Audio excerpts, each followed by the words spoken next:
আসসালামু আলাইকুম। এই আপডেট ফার্মার ব্লকে সবাইকে আবারও স্বাগত। আমরা আজকে পাটে সেচ দিতে এসেছি, আর প্রায় 20 থেকে 25 দিন হলো আকাশে বৃষ্টি নেই, আর এই কারণেই কিছু করার নেই। শেষ অবস্থাতে আমাদের সেচ দিতেই হচ্ছে, তাই আমরা আজকে পাটে সেচ দিতে এসেছি। আর কি অবস্থায় পাট আছে আপনাদের দেখায়, তাহলেই বুঝতে পারবেন। আর আমার চ্যানেলে কেউ নতুন হয়ে থাকলে অবশ্যই আমাকে সাবস্ক্রাইব করে বেল আইকনে বাজিয়ে দেবেন, এবং কি পাটের বীজ আমরা লাগিয়েছি আর কি পরিচর্যা করেছি সেগুলো সমস্ত আমার এই চ্যানেলে আপলোড করা আছে।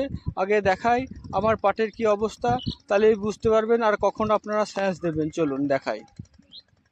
দেখুন আমার পাটের অবস্থা, দেখুন এই দিক থেকে সেচ দিতে দিতে আসছি, আর এই দেখুন সব সেচ হয়ে যাচ্ছে।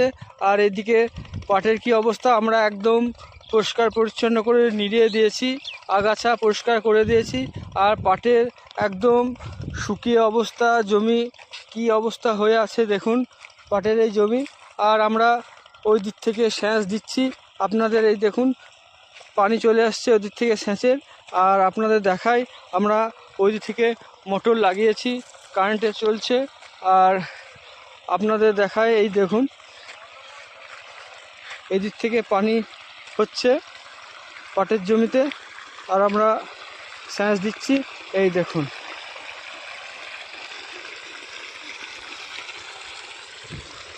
কাল সারা দিন আজকে লাগবে, আর দেখা যাক সেচ দেওয়ার পর পাট খুব সুন্দর হয়ে যাবে। আর আপনারাও এইভাবে সেচ দিয়ে যাবেন, আর কিছু করার নেই, উপরে বৃষ্টি নেই, এই কারণেই সেচ দিতেই হলো। আর এই রকম নিত্য নতুন ভিডিও পেতে হলে অবশ্যই আমাকে সাবস্ক্রাইব করে দেবেন। আসসালামু আলাইকুম।